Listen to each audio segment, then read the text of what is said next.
Segundo livro de Reis, capítulo 23. Então o rei convocou todas as autoridades de Judá e de Jerusalém.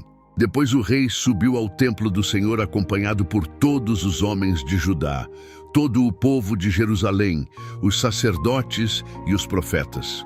Todo o povo, dos mais simples aos mais importantes. Para todos o rei leu em voz alta todas as palavras do livro da aliança que havia sido encontrado no templo do Senhor. O rei colocou-se junto à coluna real e, na presença do Senhor, fez uma aliança, comprometendo-se a seguir o Senhor e obedecer de todo o coração e de toda a alma aos seus mandamentos, seus preceitos e seus decretos, confirmando assim as palavras da aliança escritas naquele livro. Então todo o povo se comprometeu com a aliança. O rei deu ordens ao sumo sacerdote Hilquias, aos sacerdotes auxiliares e aos guardas das portas que retirassem do templo do Senhor todos os utensílios feitos para Baal e Aserá e para todos os exércitos celestes. Ele os queimou fora de Jerusalém, nos campos do vale de Cedron, e levou as cinzas para Betel, e eliminou os sacerdotes pagãos, nomeados pelos reis de Judá, para queimar incenso nos altares idólatras das cidades de Judá e dos arredores de Jerusalém. Aqueles que queimavam incenso a Baal, ao sol e à lua, às constelações e a todos os exércitos celestes. Também mandou levar o poste sagrado do templo do Senhor para o vale de Cedron, fora de Jerusalém, para ser queimado e reduzido a cinzas que foram espalhadas sobre os túmulos de um cemitério público. Também derrubou as acomodações dos prostitutos cultuais que ficavam no templo do Senhor, onde as mulheres teciam para Aserá. Josias trouxe todos os sacerdotes das cidades de Judá, e desde Geba até Berseba, profanou os altares onde os sacerdotes haviam queimado incenso. Derrubou os altares idólatras junto às portas, inclusive o altar da entrada da porta de Josué, o governador da cidade, que fica à esquerda da porta da cidade.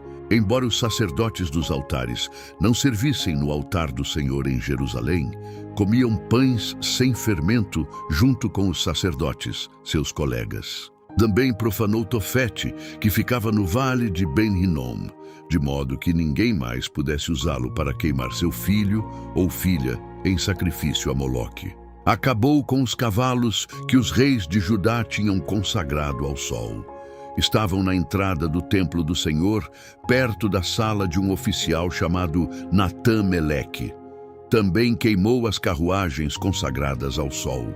Derrubou os altares que os seus antecessores haviam erguido no terraço, em cima do quarto superior de Acaz, e os altares que Manassés havia construído nos dois pátios do templo do Senhor.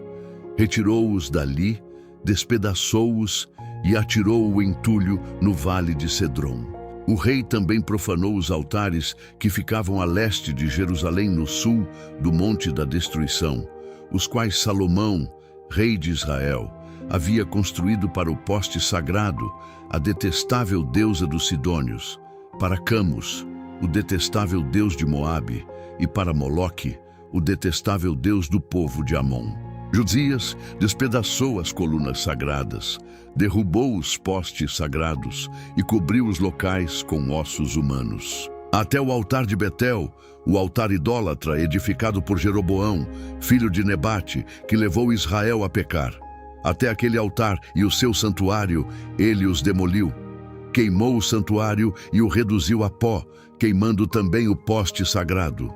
Quando Josias olhou em volta e viu os túmulos que havia na encosta da colina, mandou retirar os ossos dos túmulos e queimá-los no altar, a fim de contaminá-lo, conforme a palavra do Senhor, proclamada pelo homem de Deus, que predisse essas coisas. O rei perguntou: "Que monumento é este que estou vendo?"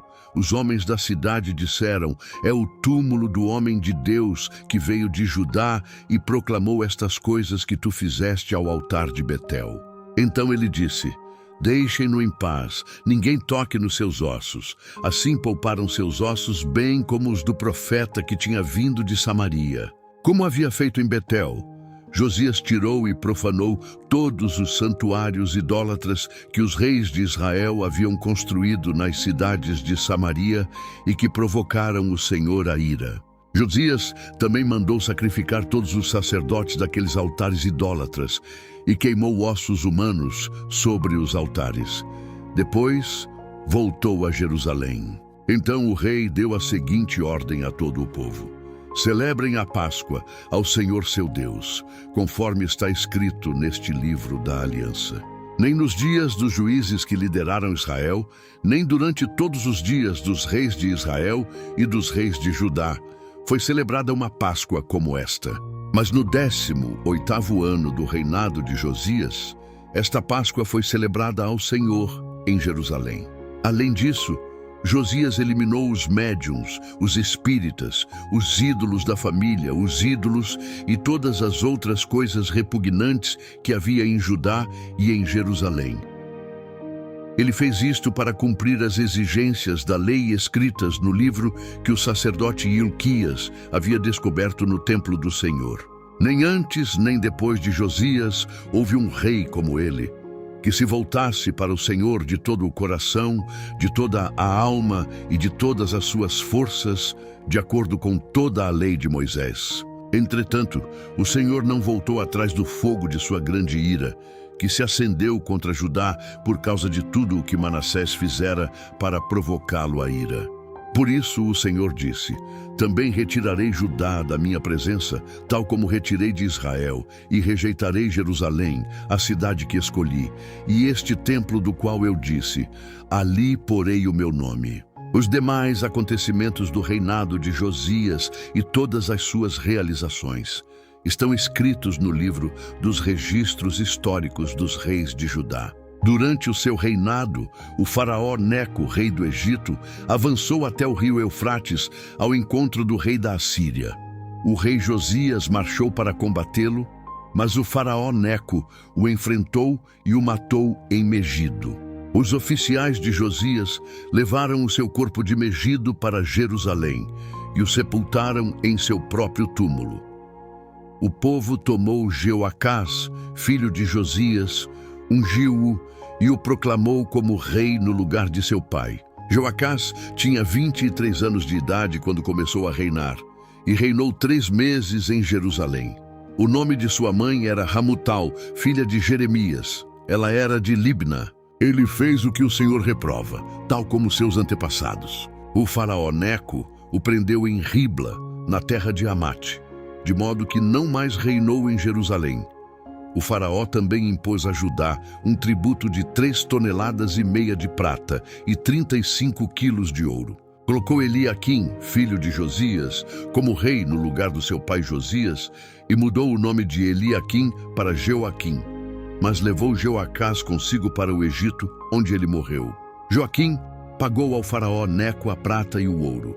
Mas, para cumprir as exigências do faraó, Joaquim impôs tributos ao povo, cobrando a prata e o ouro, de cada um conforme suas posses. Joaquim tinha 25 anos de idade quando começou a reinar, e reinou 11 anos em Jerusalém.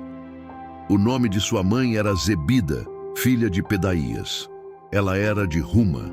Ele fez o que o Senhor reprova, tal como seus antepassados.